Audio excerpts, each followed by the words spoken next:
Et vous savez que nous vivons dans une époque extrêmement surexcitée, énervée, etc.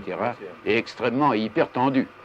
Alors, elle est tellement tendue que nous avons pensé qu'il était bon de donner du mot à cette tension et de rétablir un équilibre. Je suis au Festival de journalisme de couture et il y a eu un débat intéressant sur la place de la nuance. Dans le débat, on s'est donc demandé est-ce qu'il fallait faire l'éloge de la nuance. C'est un débat du coup entre trois personnes. Il y avait Sally Braclia, Thomas Negaroff et Laëlia Véron, la linguiste.